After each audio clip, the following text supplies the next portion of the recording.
Many of the issues facing the church in China today have been there really since Christianity first came to China. In this lesson, we're going to dig back into history and look at some of those perennial questions that have emerged from the beginning of missionary activity in China. As we look back in history at how the gospel has interacted with Chinese culture as well as with the Chinese state, this will give us a context for better understanding how the church deals with both of these in its current situation. The first big question we'll look at is how to make the gospel Chinese. This is the challenge that the Nestorians faced back in the 7th century when they first brought the gospel to China. The China at that time was steeped in Buddhism. China was enjoying a golden age of Buddhism. The early Buddhist missionaries in the 1st century had to take Taoist terms in order to interpret Buddhism to the Chinese people. The Nestorians then, when they came in the 7th century, latched on to both Buddhist and Taoist concepts in order to try to communicate the gospel.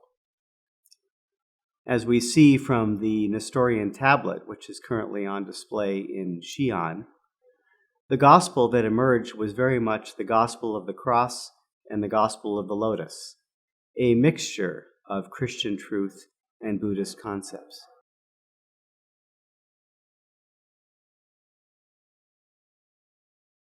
The Protestant missionaries, likewise, when they came to China, were faced with the issue of how do we enculturate the gospel? How do we make it meaningful to the Chinese of our time?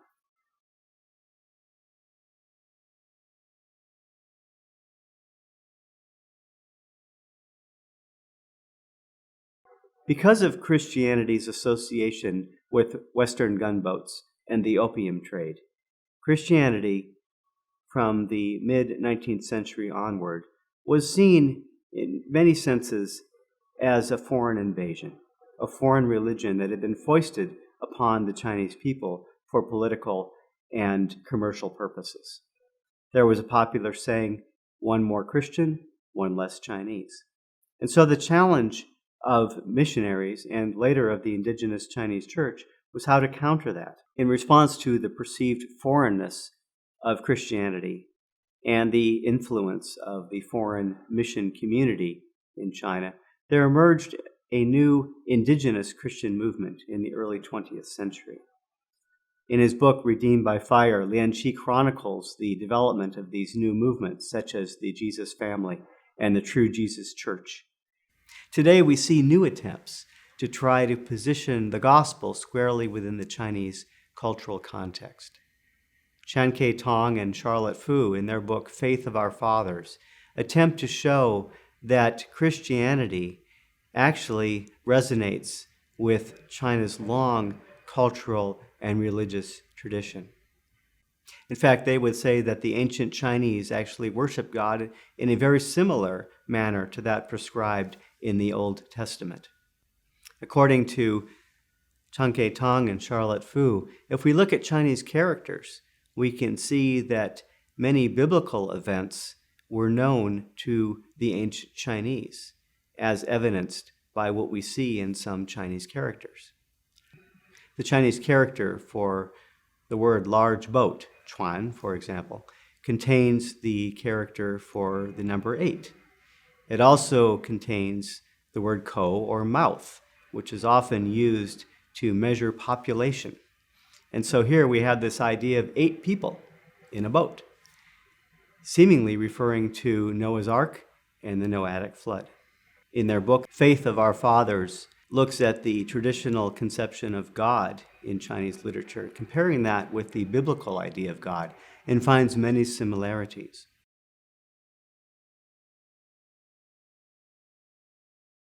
In their book, they also look at Chinese traditional sacrificial practices and compare those to Old Testament sacrifices. And again, find that there are many similarities between the way the Chinese worship God through sacrifices and the way the Old Testament Jews did the same. Jackson Wu ties the gospel to the concepts of honor and shame in the Chinese context. And in that context, makes a case for the atonement of Christ in terms of how the Chinese view such concepts as face, relationships, and the idea of the insider and the outsider. Again, seeking to explain the gospel in a way that resonates with Chinese cultural concepts.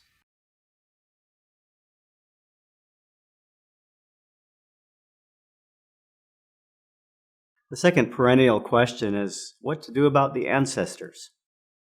Ancestors in Chinese culture have a very prominent and important role. A friend who was working in China told the story of talking to a Chinese friend, and Chinese friend said to her, "Mary, you know the difference between you and me? The difference is when somebody asks, 'Who are you?' You tell them what you do. When somebody asks me, 'Who am I?' I tell them who my father is."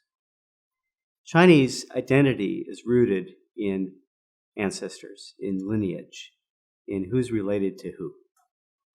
And there's both a spiritual and a social component to the honoring of ancestors in Chinese culture.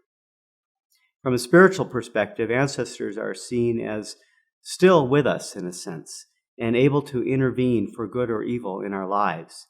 And thus it's important to keep the ancestors happy through things like burning money sacrifices or visiting their graves at certain times during the year. There's also a social aspect in which honoring the ancestors helps to maintain stability within the society. Confucius didn't have a lot to say to his disciples about what was really happening in the spiritual world. But when his disciples asked him about ancestors, he was very insistent, saying that it is important to show proper respect to one's ancestors, whether living or dead, so that there can be harmony within the society. To not honor the ancestors properly produces chaos.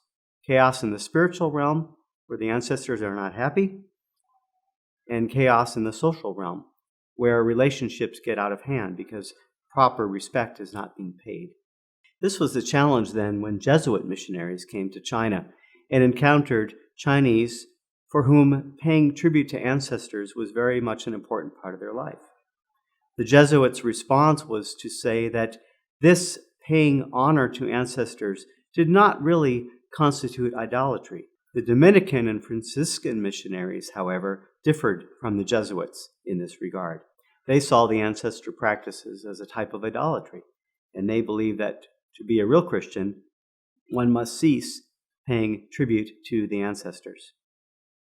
This erupted in a debate within the Catholic Church called the Rites Controversy, where the Jesuits said it's fine for Christians to continue to honor their ancestors, and the Dominicans and Franciscans said no. It ultimately went all the way to the Pope, who issued a decree siding with the Dominicans and the Franciscans, saying that Christians in China, Catholic Christians in China, must cease their ancestor practices. This edict of the Pope was delivered to the Kangxi Emperor in a way that was very offensive to him. And his response was to say, why is this foreign religious group coming here and telling us how we should view our own cultural practices? His response then was to expel all the Catholic missionaries who did not take the Jesuit position. In mainland China today, these traditional ancestor practices are not as widespread as they might be in other Chinese communities elsewhere in the world. And so therefore, the issue there is not quite as acute as it might have been in the past. There is the underlying issue, though, of honoring one's parents and the question of filial piety, which is still a very tightly held value within Chinese society.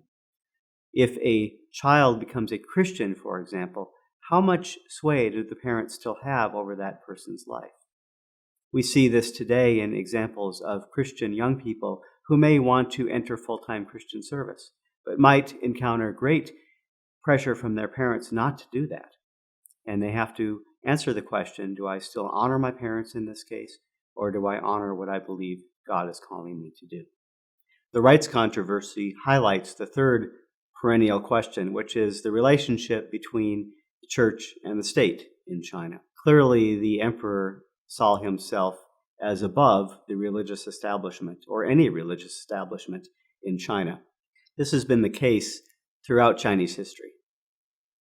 In fact, there have been very few times in Chinese history where the government has not played a direct role in regulating religious life in China.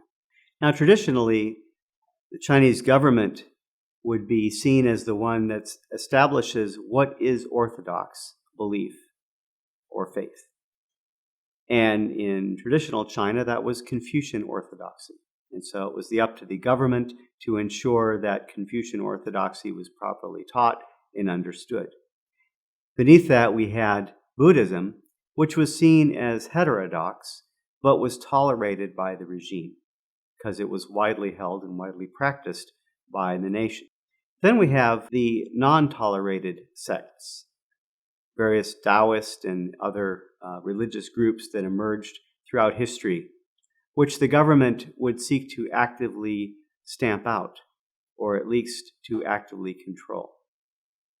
This is the hierarchy that emerged in the relationship between church and state, or government and religion, in traditional China. So in this hierarchy of government and religion, the government also has the responsibility to deal with any religious groups that could potentially cause harm or a disruption to the society. In the mid-19th century, for example, the Taiping Rebellion was launched by a man named Hong Xiuquan, who ostensibly was a Christian and had been led to Christianity through the influence of an American missionary, but then developed a very militant theology, which eventually caused his group to wage war against the prevailing Qing dynasty. The chaos that ensued resulted in millions of deaths and a time of great chaos within China that was only brought to an end as Western armies were brought in to help quell this rebellion that the Taipings had staged. After 1949, the Communist Party reasserted the traditional role of being the arbiter of what is orthodoxy and of controlling religious life within China. The orthodoxy then became Marxism-Leninism, and religious groups were brought under the party's control through organizations such as the Three Self-Patriotic Movement, in the case of the Protestant Christians, which were meant to regulate the activities of religious believers at the direction of the party. From the late 1950s to the 1970s, the party took the traditional Marxist view of religion as the opiate of the people and sought very strongly to not only regulate, but eventually to eliminate religion altogether, seeing it as harmful. In the reform and opening period, beginning in the late 1970s, the party has taken a less hardline view of religion, seeing religious believers as people who need to be brought together in support of the government's development goals. Religion serving socialism is the party's watchword today. Now, a question that emerged in the 1950s is still a question for the church in China today, and that question is, who is the Lord of the church? In the 1950s, Wang Mingdao was an outspoken Chinese evangelist in Beijing who resisted the government's efforts to bring Christians together under the umbrella of the Three Self-Patriotic Movement. As a result, Wang eventually was imprisoned for many years. Wang saw the party's efforts to bring the church under its control as an attempt to replace Jesus as the Lord of the church with the party. Today, many in the unregistered church in China would take a very similar view, saying that they do not participate in the registered church under the Three Self umbrella for that same reason, that Jesus is the Lord of the church and not the party. The fourth perennial question is, who is God? Or we might ask, how do we communicate the Christian concept of God within the Chinese cultural context? As missionaries came and worked in China, there were three major responses to this question. The Catholics answered this question not by taking an existing Chinese word and appropriating it to mean the Christian God, but rather by inventing a new term, Tianzhu. Tian meaning heaven, Zhu meaning Lord. And so the Catholic God becomes Tianzhu, or the heavenly Lord. Protestant Christians took one of two avenues. One is to use the idea of Shangdi, or the exalted Lord. which is very much there in traditional Chinese history and culture and religion. The emperor, for example, when he would go on his yearly visits to the Temple of Heaven and make sacrifices, was seen as worshiping this one Shangdi, or exalted Lord. Other missionaries felt that that term was too laden with cultural baggage to really reflect the idea of the Christian God. And so they preferred the more flexible idea of Shen, which could be translated God or Spirit. In the Protestant Christian world, this dilemma was somewhat solved with the translation of the Chinese Union version of the Bible, which became the most widely used Chinese translation of Scripture. And there are two versions of that available. One uses Shangdi for God, the other uses Shen for God. And so depending on which term you prefer, you can choose the appropriate Bible. But although it solved the dilemma of which one to use in the Bible, it did not really solve the bigger issue of how do you communicate God within the Chinese cultural context. In Chinese traditional thinking, there are many terms that could be potentially used to denote God. And so if you were to say God to somebody in China, in their mind, any one of these things could be registering. There is the idea of Tian, or heaven. Heaven in Chinese traditional thinking is an abstract force that somehow rules the events of the world, but does not get intimately involved in them.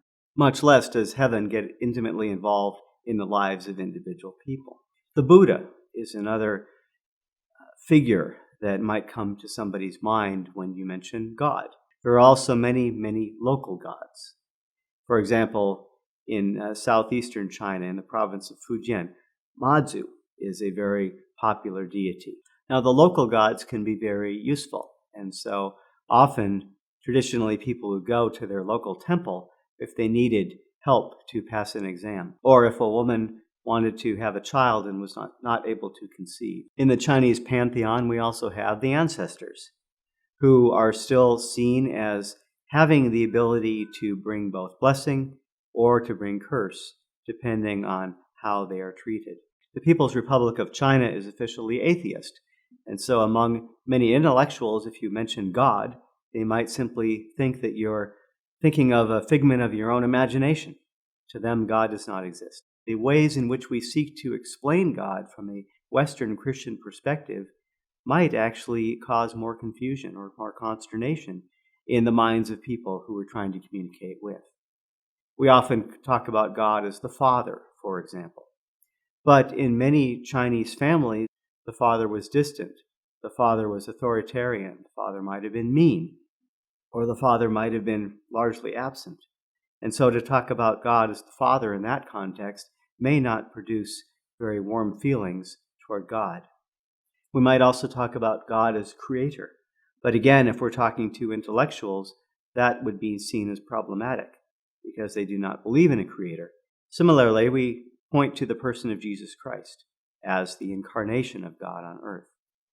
But a Chinese person might ask, well, was Jesus Chinese? Why not?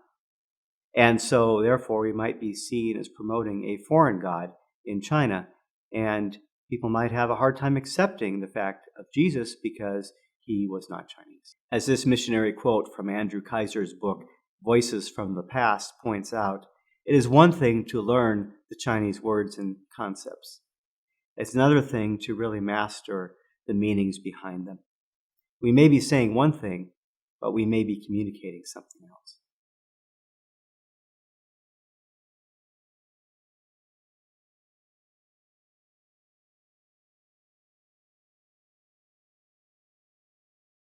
This question of the name for God, again, points up some of the key challenges and obstacles that the gospel has encountered over history as it has come up against Chinese tradition and culture. Understanding these dynamics and how they have been dealt with in the past will help us to know how to face them in today's China.